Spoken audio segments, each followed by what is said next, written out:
죽음을 앞둔 사람이 마지막으로 남기는 말은 절대 가볍게 여길 수가 없죠. 오늘 본문이 있는 베드로후서는 베드로가 네로 황제의 박해로 인해서 감옥에 갇히고 이제 죽을 날이 얼마 남지 않았다라는 사실을 직감하고 교회를 위해서 자신이 무엇을 할 수 있을까 고민하다가 기록된 바로 성경이 서신서가 이 베드로후서입니다. 그래서 이 베드로후서는 쉽게 말하면 유언의 서신이라고 할 수 있어요. 그 유언의 성격이 가장 잘 드러나 있는 구절이 오늘 본문에 있는 베드로후서 1장 15절 말씀인데요. 우리 다 같이 한 목소리 읽어보도록 하겠습니다. 또한 내가 죽은 뒤에도 너희가 항상 이것들을 기억할 수 있도록 내가 애쓰리라. 예, 베드로가 말합니다. 이제 난 죽는다. 내가 죽은 뒤에도 항상 너희들이 기억해야 될 것이 있어. 그것은 바로 하나님의 말씀이야. 이렇게 말하고 있는 거예요. 그래서 여기서 이것들이라고 하는 것은 성도들이 이미 배워서 알고 있는 진리의 말씀이라고 12절은 우리에게 설명해 주고 있습니다. 여러분, 이것은 어떤 새로운 비밀이나 특별한 계시를 말하지 않습니다. 이미 우리가 듣고 알고 받아들인 복음이에요. 그런데 사람들은 이미 알고 있는 것에 대해서 만족해요, 만족하지 않아요? 만족하지 않는 경향이 있습니다. 더 신선하고 자극적이고 흥미로운 소재들을 찾아다닙니다. 그래서 인터넷이나 SNS 이런 데 들어가서 설교 쇼핑을 즐기고 있어요. 그러나 전도서 1장 9절에 가서 보면 해 아래는 새 것이 있다 없다? 없다고 말합니다. 아니요, 없다는 정도가 아니라 전혀 없다고 말합니다. 새로운 것을 찾기 위해서 여기저기 돌아다니지 말라는 거예요. 이미 우리에게 주신 하나님의 말씀을 너희들이 충분히 다시 한번 되새기고 기억해야 된다. 지금 이것을 베드로가 강조하고 싶은 겁니다. 그래서 현명한 사람들은 어떤 새로운 것을 또는 자극적인 것들을 막 찾아다니지 않습니다. 이미 있던 것들을 더 깊이 묵상하는 사람이에요. 창세기 26장에 가서 보면 가나안 땅에 기근이 들어서 아브라함의 아들 이삭이 블레셋 땅, 그라 땅에 머물게 됩니다. 그곳에서 가장 중요한 게 뭐였을까요? 물이었죠, 물. 새로운 터전에 가서 살려면 우물을 파야 돼요. 물이었으면 농사도 못 짓고 물이었으면 생명을 유지할 수가 없어요. 그래서 이삭은 블레셋 땅에 가자마자 우물을 파야 했었습니다. 그런데 흥미로운 사실은 이삭은 우물을 새로 파지 않았어요. 왜 새로 파지 않았냐면 이미 아버지 아브라함 때에 바로 그 블레셋 땅에 아브라함이 파놓은 그 우물이 있다는 사실을 기억하고 있었기 때문입니다. 그래서 이삭은 새로 우물을 파지 않고 거기에 막혀있던 쓰레기들을 전부 다 걷어치우고 물을 그곳에서 얻었어요. 이삭은 새로운 것을 만든 것이 아니라 이미 주어진 것을 다시 활용할 줄 아는 그런 지혜스러운 사람이었습니다. 여러분, 신앙생활도 마찬가지예요. 호기심을 이기지 못하고 새로운 것들만 찾아다니다 보면 음모론이나 종말론 같은 그런 자극적인 주제에 쏠리게 됩니다. 물론 그것들도 알고 있으면 좋죠. 알아서 나쁠 게 하나도 없습니다. 그런데 중요한 것은요, 그것들만 찾아다니다 보면 여러분 아이들이 편식하면 몸에 건강에 좋아요, 안 좋아요? 안 좋아요. 좋지 않은 것처럼 본질을 놓치게 돼요. 균형감을 잃어버려요. 복음을 가볍게 생각합니다. 자신의 정체성을 잃어버릴 때가 참 많아요. 여러분, 배는 다니던 바닷길로 가야 안전하고 기차는 정해진 선로를 따라가야 안전합니다. 그와 같이 신앙생활도 이미 받은 말씀을 기억하고 그 길로 걸어갈 때 안전한 것이지, 야, 내가 새로운 거 발견해서 절대로 안전하지 않아요. 저는 그렇게 말씀하시는 목사님들, 그렇게 주장하는 성도들, 제대로 되신 분들 못 봤어요. 이미 이 세상에는 해 아래 새 것이 전혀 없습니다. 전혀 없어요. 안전하게 사는 것은 새로운 것을 찾아다니는 것이 아니라 이미 있는 말씀을 우리가 다시 묵상하고 그 말씀이 나에게 어떻게 적용되는지를 어떻게 해요? 계속해서 살펴야 되는 거예요. 또 그 길에 따라서 살아갈 때 우리는 안전하고 우리에게 복이 된다라고 성경 우리에게 말해주고 있습니다. 한 가지 예를 들어볼까요? 여러분, 주님의 명령은 두려운 거죠? 가볍게 생각할 것들이 아니죠. 네. 아마 교회를 좀 다녀보신 분들이라면 예수님께서 우리에게 주신 세 계명, 우리 아까 이찬희 형제가 기도할 때 말해줬는데 너희는 서로 사랑하라. 들어봤어요? 안 들어봤어요? 예, 수도 없이 많이 들어봤을 겁니다. 그런데 하나님이 기뻐하실 만큼 저와 여러분이 지체들과 이웃들을 정말 그만큼 사랑했나요? 성공했나요? 예. 모르긴 몰라도요, 들었던 만큼 실패했을 것입니다. 왜 실패했을까요? 어려워서가 아니라 잊어버렸기 때문에 그래요. 우리는 몰라서 실패하지 않습니다. 잊어버렸기 때문에 실패합니다. 맞습니까? 예, 이삭처럼 새로운 우물을 파는 것보다 아버지가 파놓은 우물을 기억하는 것이 지혜로운 것처럼 우리도 새로운 말씀이 아니라 이미 알고 있는 말씀을 기억하고 그 말씀대로 살아가는 것이 가장 우리에게 지혜롭다는 사실이에요. 그래서 베드로는 죽음을 앞둔 상황에서도 오늘 본문에 무려 3번이나 너희를 위해서 기억하게 하는 일, 그것을 위해서 내가 수고한다라고 반복하고 있는 것을 보게 됩니다. 왜 3번씩이나 이 내용을 반복했을까요? 진리는 발견되는 것이 아니라 반복해서 기억할 때 그 능력이 발휘되기 때문입니다. 그러나 말씀을 읽는 순간에 우리는 어떻게 되느냐? 다른 소리를 듣게 돼요. 다른 소리에 지배당합니다. 믿음은 들음에서 온다고 그랬죠? 우리는 뭘 듣느냐에 따라서 우리의 정체성이 달라져요. 그때그때 마음이 바뀌어요. 세상의 소리 들으면 세상의 마음이 기울이게 돼 있고, 하나님의 말씀을 들으면 하나님 쪽으로 기울게 돼 있어요. 정말 그게 쉽지 않아요. 저도 목회를 하고 있으면서 세상 일도 함께 병행하고 있잖아요. 가서 보면 제가 만난 사람들은요, 약간 사회적으로 자랑할 만한 사람들이 좀 있어요. 듣다 보면 저도 마음이 쏠려요. 내가 저 사람보다 좀 더 실력이 있는데, 내가 조금만 더 노력하면 저 사람이 자랑하는 것보다 내가 더 잘할 수 있는데, 인정받을 수 있는데, 그런 유혹이 있을까요, 없을까요? 있어요. 있어요. 세상적으로도 알고 있는 것들도 있어요. 조금 노력하면 저 사람보다 내가 더 잘할 수 있는데, 참 자랑하네. 그럼 유혹이 있단 말이에요. 높아지고 싶은 마음, 이런 게 다 생깁니다. 그게 가장 저를 힘들게 하더라고요. 그러다가 다시 정찰해 보면 안 돼. 왜 이런 마음 품지? 다시 돌아오고. 그게 반복이 되더라고요. 그런데 이제 어느 시점이 되면은 하나님의 말씀이 여기에 한 번, 두 번 새겨지기 시작하면 어떻게 돼요? 마음판에 새겨지기 시작해요. 처음에 힘이 있다가 점점 진해져요. 그래서 하나님의 말씀을 우리가 반복해서 들어야 되는구나. 제가 여러분들께 다른 말이 아닙니다. 수요일에 나오세요. 금요일에 나오세요. 여러분 다른 교회들 새벽기도까지 다 나오라고 그러잖아요. 그렇죠? 근데 그 정도도 수고하지 않으면요, 말씀으로 살아갈 수가 없어요. 불가능해요. 제가 여러분들을 막 오게 만들어서 뭔가 내 권한 안에 두고 흔들려고 절대 그런 마음 없어요. 정말로 제가 살아보니까 하나님의 말씀을 나 혼자 읽고 하는 것도 중요하지만 가르치는 사람의 말을 듣는 게 가장 좋아요. 자꾸 들어야 돼요. 읽어야 돼요. 반복적으로 되새겨져야 돼요. 그렇지 않으면 우리는 세상 소리에 지배당하게 돼 있습니다. 여러분, 이 세상은 하나님의 말씀으로 창조됐고요, 하나님의 말씀대로 모든 것이 이루어집니다. 요한복음 1장 3절, 히브리서 1장 3절이 그 내용 우리에게 말해주고 있어요. 그렇다면 여러분, 하나님의 말씀대로 살아가면 그 자체가 뭐가 되겠어요? 하나님이 우리와 함께 해주시는 복이 되는 거예요. 믿으십니까? 네. 그러나 문제는 하나님의 말씀을 진지하게 받아들일 생각이 애당초 없다라는 거예요. 없다라는 사실이에요.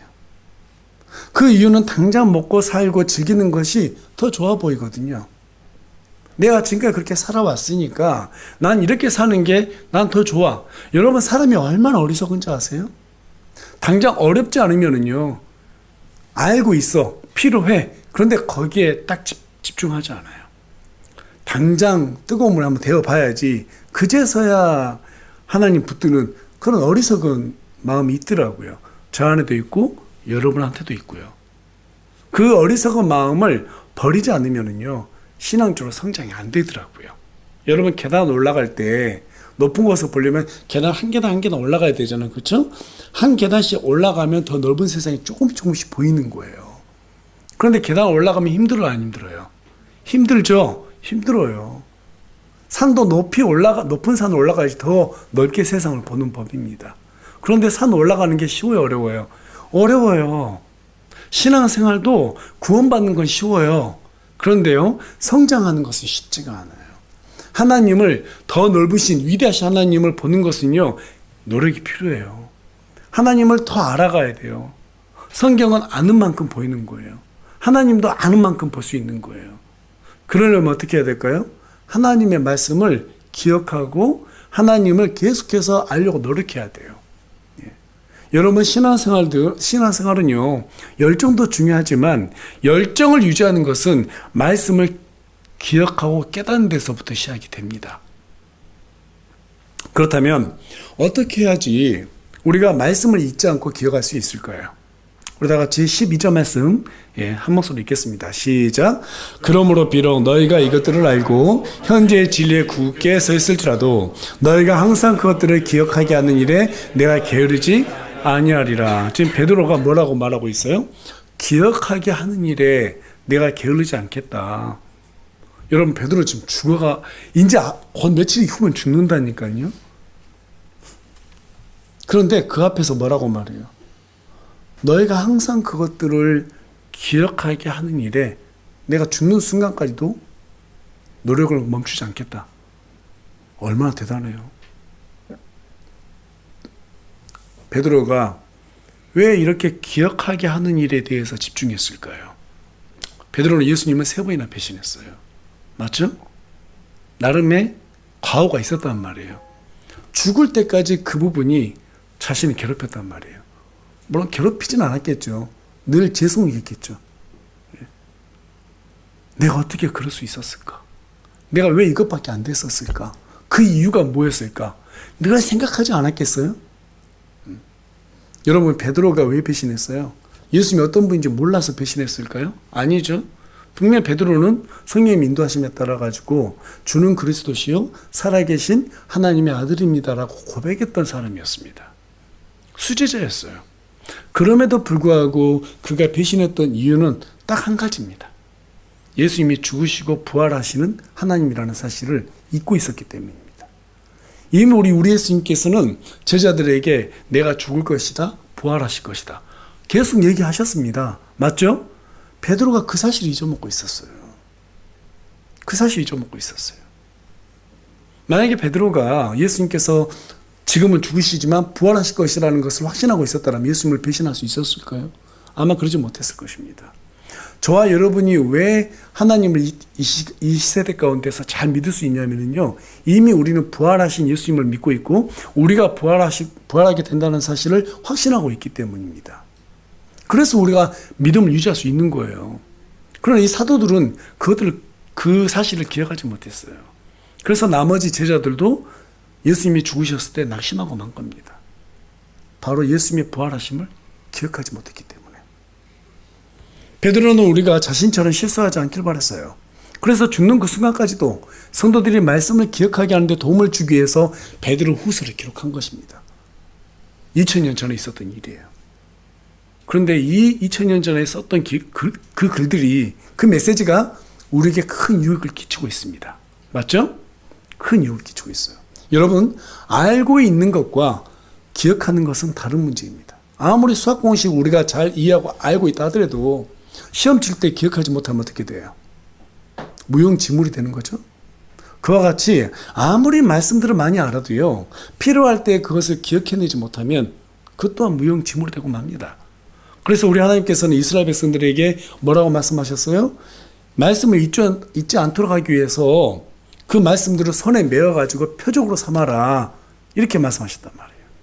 그렇다면 여러분, 말씀을 기억하면 우리에게 어떤 유익이 있는가? 우리 다 같이 13절 말씀, 왜 베드로가 말씀을 기억하라고 했는지 한번 읽어보도록 하겠습니다. 시작. 참으로 내가 이 장막에 있는 동안에 너희가 기억하게 하여 너희를 일깨우는 것이 합당하다고 생각하노니. 알고 있는 말씀을 여러 번 듣다 보면은요, 깨달음이 오기 이전에 뭐 어느 순간에는 감동도 사라지고 익숙해집니다. 그렇다 보면은 좀 마음이 무뎌지고 게을러지고 결국에 나태해지게 되죠. 아, 이미 알고 있어. 뭐 알고 있는데. 이게 사실 우리의 진짜 교만한 마음이거든요. 어떤 흔한 말씀이라 하더라도 우리가 그 말씀을 소화시키지 못했다면 그 말씀을 들었을 때 항상 우리는 회개하는 게 맞거든요. 근데 우리는 알고 있어. 그게 지식인 거예요. 그렇기 때문에 여러분, 교회는요, 학원이 되는 거예요, 학원. 교회는 학원이 아니에요. 말씀을 가르쳐 지키게 하는 것이지 가르치는 곳이 아니란 말이에요. 그냥 가르친 곳으로만 교회가 성도들에게 인식이 된다면 그냥 학교나 학원처럼 전락하고 맙니다. 더 나아가서 지키게 만들어야 돼요. 여러분 동의하십니까? 네. 지키게 해야 되는 거예요. 그 말씀을 지키게 하게 하려면 이 말씀을 계속해서 같은 말씀이라도 반복하고 또 가르치고 그 말씀들이 우리의 삶 속에서 어떤 능력을 발휘하는지를 계속해서 알려줘야 되는 의무가 있습니다. 그리고 우리는 그 말씀을 들을 때마다 우리가 처한 환경은 늘 다르죠. 그럴 때마다 새롭게 말씀들이 우리에게 적용되기 시작하는 거예요. 아, 그래서 이 말씀을 주셨구나. 저도 성경을 얼마나 많이 읽었겠습니까? 그런데 말씀을 볼 때마다 이 말씀이 이거였네? 이 말씀이 이거였네? 새롭게 다가올 때가 너무 많아요. 또 새로운 관점에서 해석이 될 때도 참 많아요. 또 제가 처한 환경에 따라 가지고도 말씀이 다르게 적용이 되더라고요. 아, 그래서 말씀은 살아있구나. 말씀이 어떻게 돼 있다고요? 살아있어요. 말씀이 살아있어요. 예, 권능이 있구나. 이런 것들을 갖다가 깨닫게 되더라는 거죠. 그렇게 깨닫게 되었을 때 말씀은 잠자고 있는 우리를 일깨워줘요. 일깨워준다는 것은 어떻게 해준다는 거예요? 다시 살아나게 만들어준다 이 말이에요. 제가 주중에 매일 묵상을 올립니다. 쉽지 않아요. 아침마다 1시간 이상 투자해가지고 말씀 묵상 올리는 게 쉽지 않습니다. 또 주일 말씀 설교 준비하는 것도 쉽지 않아요. 그런데 이러한 묵상한 말씀들을 여러분들께 날마다 올리고 또 주일날 설교하는 것도 홈페이지에다가 다시 요약해서 올리잖아요. 그 이유가 뭐냐면 바로 기억하게 만들기 위해서 그런 겁니다. 한 번 듣고 끝나는 것이 아니라 우리는 계속해서 듣고 일깨우고 아, 내가 정말 이 말씀대로 살지 못하고 있구나. 나한테 부족한 부분이 어떤 부분이구나. 다시 말해서 말씀은 우리에게 거울과 같은 역할을 해주는 거예요. 그래서 우리가 말씀 앞에서 우리 자신을 비춰보도록 만들게 하기 위해서 이렇게 계속해서 말씀을 여러분들에게 노출시켜주고 있는 겁니다. 저는 그게 목회자로서 해야 될 일이라고 생각해요. 그 말씀 먹느냐 안 먹느냐 그건 각자의 선택이에요. 각자의 선택입니다. 이 땅에 사는 동안 하나님 앞에서 내가 어떻게 살지 그것도 각자의 선택이에요. 하지만 저는 제가 해야 될 일을 해야 되는 것이고 여러분은 어때요? 그 선택에 따라서 살든지 안 살든지 그것도 여러분이 각자 생각해야 될 문제들이죠. 특별히 저는 우리 청년들한테 틈나는 대로 매일 목사 읽어라. 또 칼럼도 써봐라. 이런 얘기를 자주 합니다. 잔소리처럼 하죠. 왜 그럴까요? 신앙은요, 생각하는 만큼 발전하고 반복해서 기억하는 만큼 진지해지고 또 진지한 만큼 성장하게 되어 있기 때문입니다. 우리 어른들은 좀 서운해할 수 있죠. 왜 저한테 잔소리 안 해주세요? 말씀하세요. 해드릴게요. 제가 어른들한테 잘 안 하는 이유가 있어요. 감정적으로 받아들여요. 변할 생각이 없어요. 고집이 너무 세요. 너무 세요. 그래서 40이 넘은 사람들한테 제가 잔소리 잘 안 해요. 뭐 각자 선택해야지 어떻게 하겠어요. 믿음대로 살아야죠. 근데 40 전까지 유연성이 있어요. 배워야 된다는 걸 알아요.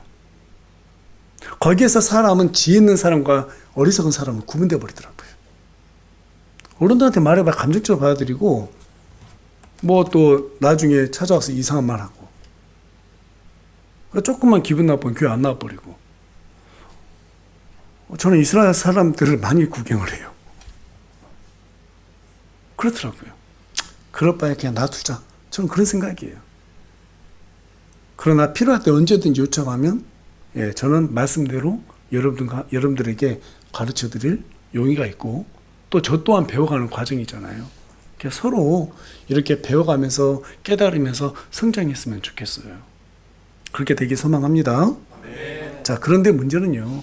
말씀을 보고 드리면 막상 아멘 하지만 말씀을 드리면 기뻐요, 안 기뻐요?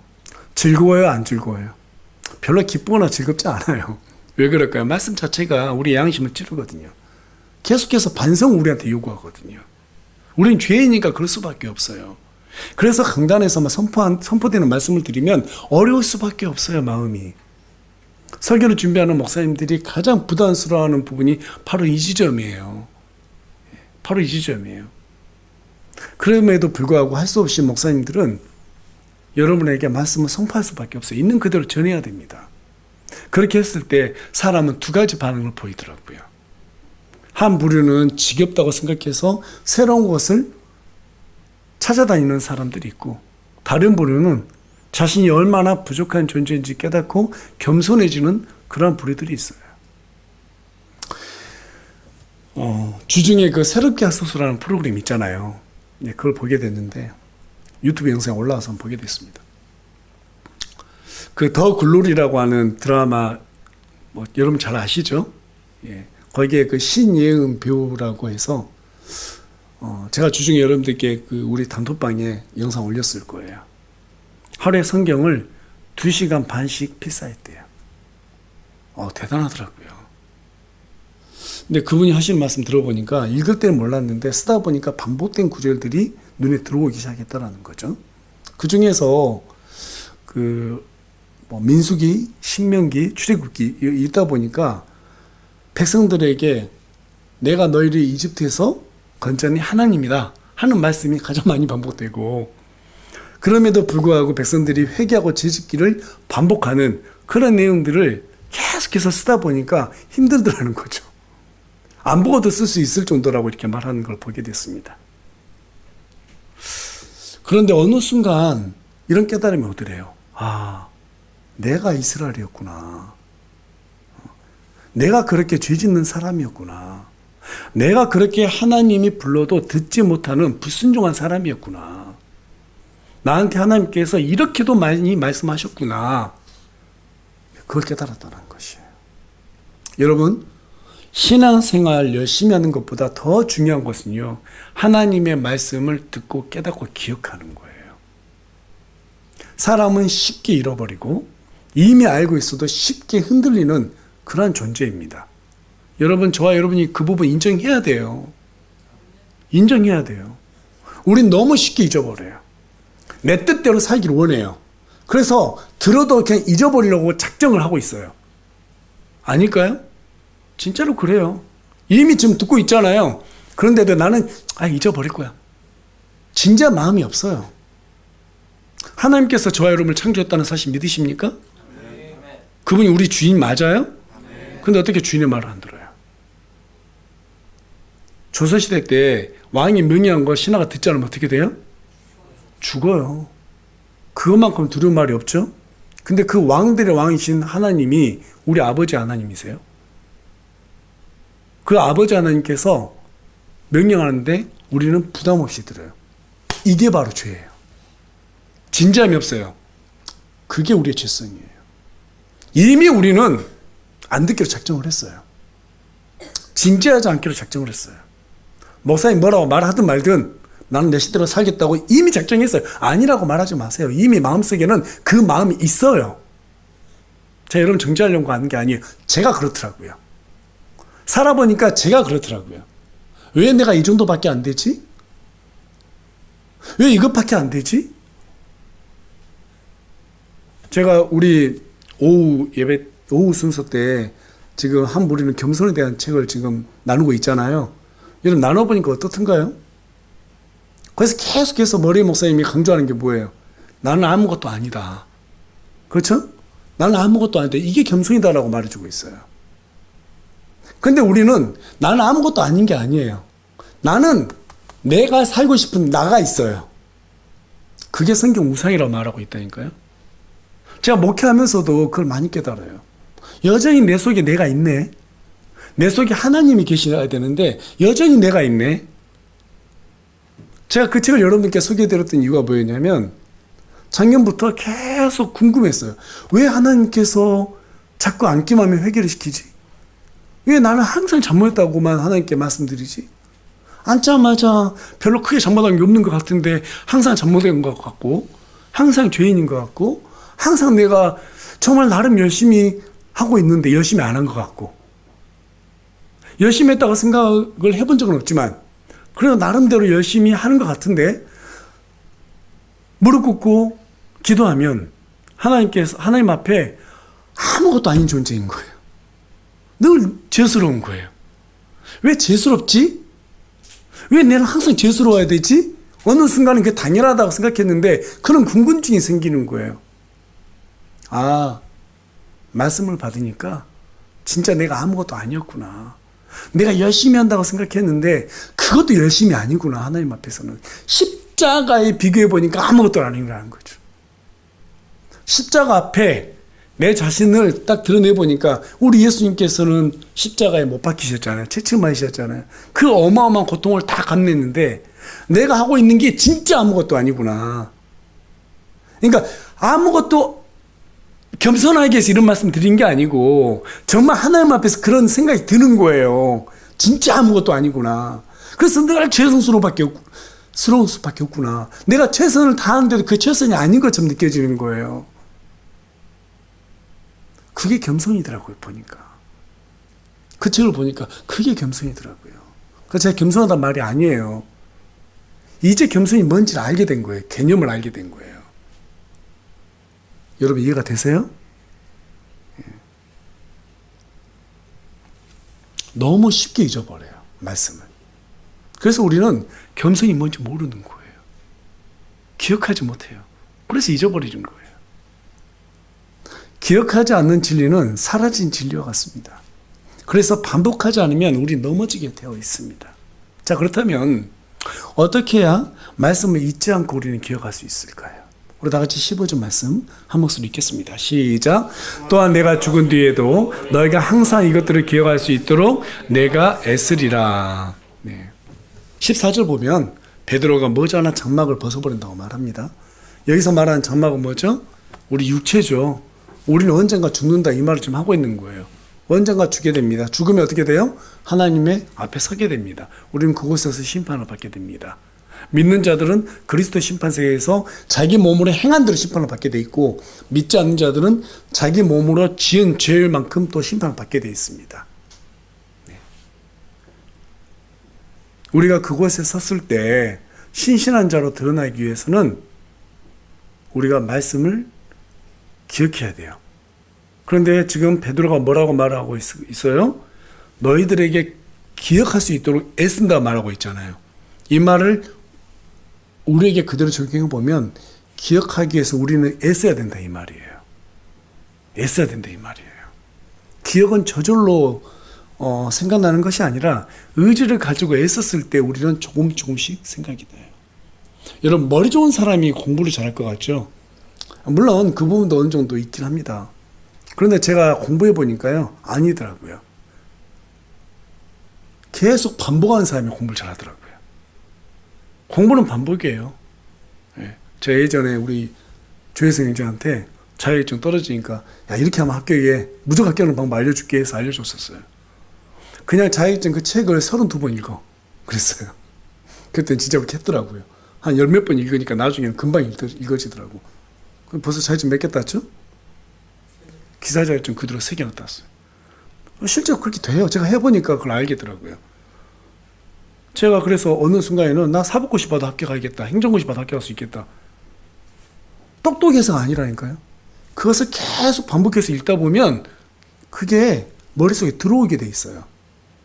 또 반복하잖아요. 들어오게 돼 있어요. 근데 사람은요 32번을 반복하면 절대 잊어먹지 않는데요. 실제로 심리학자들이 말하는 게. 그래서 오늘 내가 공부한 내용을 밤에 잠자기 1시간 전에 요약해서 쭉 읽잖아요. 그 다음날 또 생각나요. 거의 안 잊어요. 우리 아들한테 얘기했는데 안 듣더라고요. 열심히 고생하고 있더라고요. 그렇게 하면은 잘하게 돼 있어요. 성경도 똑같아요. 성경 말씀도 애써야 돼요. 계속 읽어야 돼요. 들어야 돼요. 그렇지 않으면 우리는 세상에 쭉 밀려나가 버려요. 그게 바로 애쓰는 것이에요. 인간은 본래 그렇게 쉽게 잃어버린 존재입니다. 뭔가 잊어버리지 않기 위해서 막 붙들어야 돼요. 그래야 그것을 기억할 수 있는 거예요. 그런 의지가 없으면 신앙은 성장할 수가 없습니다. 네. 사람들이 말씀을 읽고 듣고 배우는데 열심히 되지 않는 이유는요, 지금까지 하나님 몰랐어도 내가 잘 살아왔다라고 생각하기 때문입니다. 어떤 사람이 평생 큰 병 없이 잘 살아왔습니다. 그래서 자신은 병원에 갈 생각이 없다고 생각했어요. 그러다 어느 날 검진을 받아보니까 이미 모든 장기에 암이 퍼져 있더라는 거죠. 여러분 실제 그런 사람들 주변에 있죠? 있습니다. 증상이 없다고 해서 건강한 것이 아닌 것처럼 문제 없이 살아왔다고 해서 하나님이 없어도 괜찮은 게 아니에요. 우리가 말씀을 기억하지 않는 이유는 하나님이 필요 없어서가 아니라 하나님이 없어도 충분히 괜찮다고 생각하는 그런 착각 때문입니다. 여러분, 기억은 가만히 두면 다시 말씀드리지만 희미해집니다. 반복하지 않으면 멀리 밀려나게 되어 있어요. 그래서 말씀을 기억하는 것은 의도적으로 붙드는 싸움이라는 사실을 기억하시기 바랍니다. 누구하고 싸움이에요? 내 자신과의 싸움이에요. 이렇게 말해도요, 귀찮게 생각하는 사람들 절대로 귓등으로도 들어오지가 않아요. 이 싸움은 귀찮고 힘든 일이에요. 그런데 놀라운 사실은요, 계속 이렇게 반복합니다. 말씀대로 살면 그 말씀이 실제로 우리 현실 앞에 나타난다라는 거예요. 그게 믿음이에요. 이거 하나 믿으면 되는 거예요. 그래서 말씀 붙들라고 하는 거예요. 하나님을 기쁘게 하시기 위해서 우리가 하나님께 구하잖아요. 하나님 다 들어주세요. 다 들어주세요. 그러자면 우리가 말씀대로 기도해야 돼요. 무엇을 근거로 기도해야 된다고요? 말씀대로 기도해야 되는 거예요. 그래서 여러분, 기도하실 때 필요한 구절들 있잖아요. 그것들을 이렇게 프린트 해오세요. 저 같은 경우 그렇게 하는데 그거 보면서 읽어요. 읽으면서 꼭 눈 감고 기도 안 해도 돼요. 눈 감아야 돼. 하나님이 들어주는 거 아니에요. 기도하다가 말씀을 읽으세요. 하나님 이렇게 약속하셨어요. 제가 그래서 이 말씀 붙들고 기도해요. 어떨 때 이런 마음도 듭니다. 기도하면서 너무 제가 좀 죄송스러워요. 제가 주중에 그렇게 기도했거든요. 이런 하찮은 걸로 하나님께 기도해서 정말 죄송해요. 그런데 하나님이 저희한테 어린아이라고 그랬잖아요. 어린아이는 이런 은석바지도 할 수 있잖아요. 들어주세요. 그렇게 하니까 들어주시더라고요. 하나님은 우리를 어린아이로 보신단 말이에요. 뭐 장성한 사람으로 보지 않으세요. 주님도 제자들한테 어린아이들이라고 표현하잖아요. 그렇죠? 그럼 여러분 어린아이답게 하나님 앞에 매달리시면 되는 거예요. 그래서 말씀 구절대로 가져와서 이 말씀대로 읽으시면 돼요. 그리고 이 약속을 하셨습니다. 제가 이렇게 살고 있어요. 하나님께서는 충분히 기뻐하지 않으실지 모르겠지만 제 수준에서는 나름 최선을 다하고 있어요. 그러니까 하나님, 이 말씀을 제가 지금 읽고 있습니다. 이거 기억해 주세요. 저도 기억할 테니까 들어주세요. 라고 하면 하나님께서 이쁘게 봐주신다고요. 기억해 봐주신다고요. 어린아이인데요, 뭘. 무슨 말을 못하겠습니까? 그렇죠? 그래서 기도도 하나님의 말씀 가지고 기도하는 게 가장 효과적이에요. 안 그러면 막 떼쓰는 것밖에 안 돼요. 예. 그래서 여러분, 우리가 하나님의 말씀대로 복받고 살려면 하나님의 말씀을 듣고 읽고 자꾸 기억하려고 애써야 된다. 그래서 호세아는 뭐라고 우리에게 말했는가? 다 같이 호세아서 6장 3절 말씀 한 목소리 읽겠습니다. 시작. 우리가 계속해서 주를 알려 하면 그때 우리가 알리라. 그분의 나오심은 아침같이 예비되어 있으며 그분께서는 비같이 곧 땅에 내리는 늦은 비와 이른 비같이 우리에게 오시리라. 예, 여러분, 하나님을 힘써서 알아가시기 바랍니다. 알면 하나님께서 우리에게 알려준다는 거예요. 지혜가 부족해 구하라. 그러면 그 지혜를 꾸짖지 않고 주신다고 하나님께서 약속하셨어요? 안 하셨어요? 약속하셨어요. 하나님을 하나님을 알려고 지혜를 구하면 하나님께서 우리에게 보여주신다고요. 하나님께 우리가 하나님의 얼굴을 구하면 하나님께서 찾아오신다고요. 찾아오세요. 너무너무 감사한 것은 아침같이 예비되어 있다. 여러분, 이슬이 아침마다 예비되어서 내려오고 있죠. 그와 같이 우리 하나님을 알려고 그러면 하나님께서 이미 예비된 하나님께서 보여주신다는 거예요, 우리에게. 늦은 비와 이른 비 같이 모든 것을 예비해 주신다고 말하고 있습니다. 여러분, 예비된 그 복을 받아 누리는 것은 하나님의 말씀을 기억하는 일입니다. 그리고 그 말씀을 기억하라고 하는 것은 그 말씀대로 살라는 것입니다. 그렇게 살아감으로써 하나님께서 성경을 기록을 통해서 우리에게 약속하신 모든 복을 받아 누리는 저와 여러분이 되기를 간절히 소망합니다.